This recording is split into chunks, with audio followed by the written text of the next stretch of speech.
देवरानी जेठानी की नोकझोंक। शकुंतला अपने घर में अपने दो बेटों, बहुओं और अपने पोता पोते के साथ रहती है। कहने को तो भरे पूरे ऐसे परिवार से घर में खुशियां ही आती है, लेकिन वो कहते हैं ना, घर में दो बर्तन होंगे तो आपस में खटपट तो होगी ही। रागिनी और ऋतु दोनों देवरानी जेठानी का रिश्ता ऐसा है जैसा बिजली के साथ पानी। दोनों जब भी साथ में मिलती हैं तो उठती है चिनगारी। अब दोनों देवरानी जेठानी जब एक ही छत के नीचे एक साथ रहेंगी तो पूरे घर में आए दिन क्या संग्राम होता है, चलिए देखते हैं। मैंने बोला ना आज खाने में गट्टे की सब्जी बनेगी तो वही बनेगी। अरे ऐसे कैसे बनेगी? एक बार मैंने बोल दिया कि आज खाने में पुलाव और मटर पनीर बनेगा तो वही बनेगा। ये आपका ना रोज का हो गया है जेठानी जी, हर बात में बस अपनी ही मर्जी चलाती हो। इस घर में आपके अलावा भी लोग रहते हैं। मैं इस घर की बड़ी बहू हूँ, इसलिए मैं जैसा बोलूंगी वैसा ही होगा। वैसे भी माँ जी ने घर की सारी जिम्मेदारी मुझ पर सौंप रखी है। अच्छा, जब माँ जी ने घर की सारी जिम्मेदारी आपके ऊपर सौंप रखी है ना, तो घर का सारा काम फिर आप ही कर लो ना। मुझे भला कुछ करने की क्या जरूरत? मैं चली अपने कमरे में आराम करने। क्या बोली?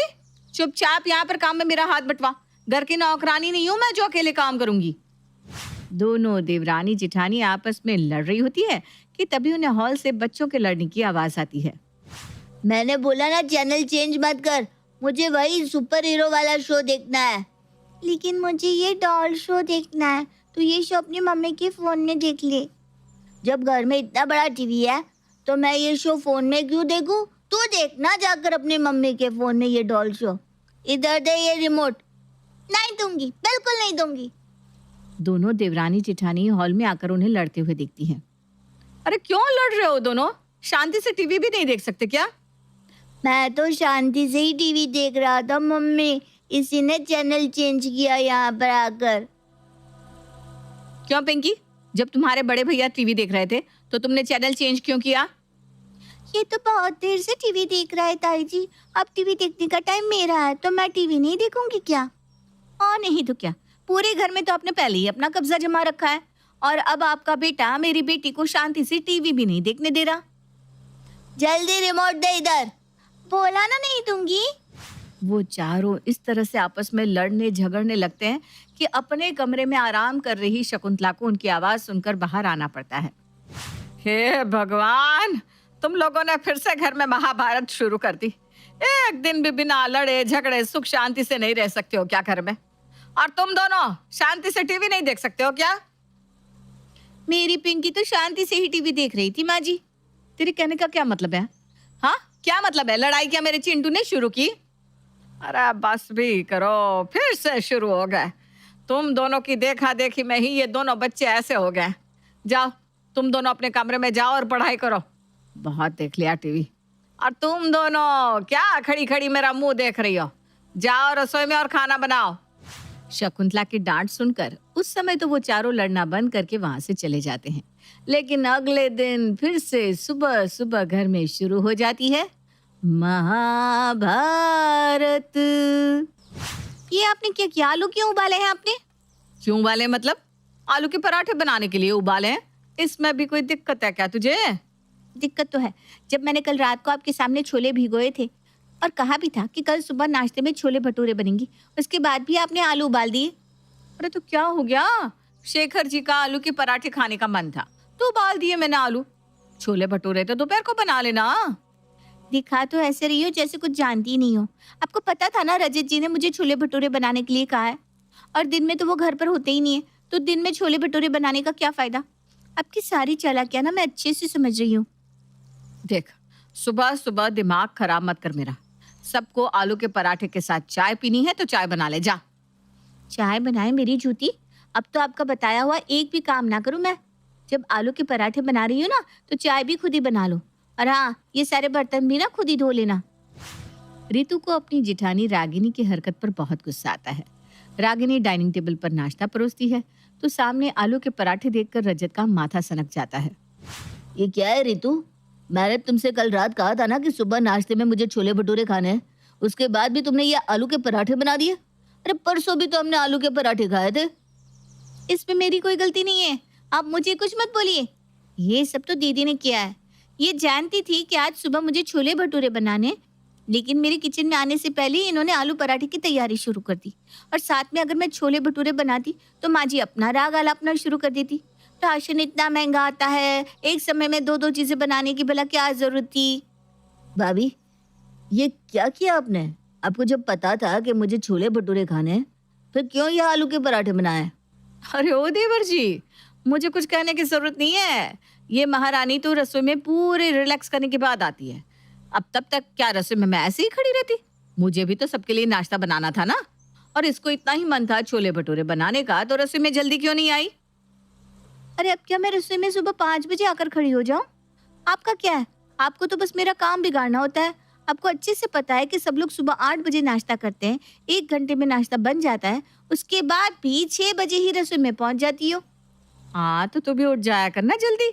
आई बड़ी। हे भगवान, इन दोनों के झगड़ों से मैं तो बहुत परेशान हो चुकी हूँ। सोचा था दोनों बेटों की शादी करूंगी तो घर स्वर्ग जैसा हो जाएगा, दोनों बहुएं आपस में मिलजुल कर रहेंगी। लेकिन तुम दोनों ने तो मेरे घर को चिड़ियाघर बना दिया है। जब देखो तब कुत्ते बिल्लियों की तरह लड़ती रहती हो। सब लोग अपना मुंह बंद करो और चुपचाप नाश्ता करो अब। सुबह के नाश्ते का झगड़ा तो जैसे तैसे रुक जाता है, लेकिन दोपहर होते ही छत पे फिर से दोनों की महाभारत शुरू हो जाती है। आपको पता था ना आज मैं कपड़े धोने वाली हूँ? वैसे तो आप हर हफ्ते संडे को कपड़े धोती हो, लेकिन आज जानबूझकर शनिवार को कपड़े धोए। आपको मुझसे लड़ने में मजा आता है क्या? ए, दिमाग खराब मत कर मेरा। आज धूप अच्छी है इसलिए मैंने कपड़े धोए। ठीक है ना, उस तार पर अपने कपड़े सुखा ले, यहाँ पर मैं सुखाऊंगी। ये इतने सारे कपड़े एक तार पर कैसे सुखाऊंगी मैं? मैंने पूरे 2 घंटे लगाकर कपड़े धोए हैं, इसलिए मुझसे बहस करने की तो सोचना भी मत। मैं ये कपड़े बिल्कुल नहीं हटाऊंगी। दोनों की दोनों एक दूसरे के कपड़े हटाने के लिए कपड़ों को तार से खींचने लगती है और इसी खींचातानी में रागिनी की एक साड़ी फट जाती है। हे भगवान, ये क्या किया तूने? इतनी महंगी साड़ी फाड़ दी मेरी। बस बहुत हो गया, तूने मेरी साड़ी फाड़ी ना, अब देख मैं भी तेरी साड़ी फाड़ूंगी। अरे आप ये क्या कह रही हो? मैंने कोई जानबूझकर थोड़ी ना आपकी साड़ी फाड़ी है। रुक जाइए, अरे रुक जाइए, क्या कर रही हैं आप? रागिनी तार पर से रितु की साड़ी उठाती है और उसे फाड़ने लग जाती है। उन दोनों की आवाज सुनकर शकुंतला छत पर आती है। हे भगवान, बस अब बहुत हो गया, सर में दर्द करके रख दिया है दोनों ने। एक घड़ी चैन की सांस नहीं लेने देती मुझे।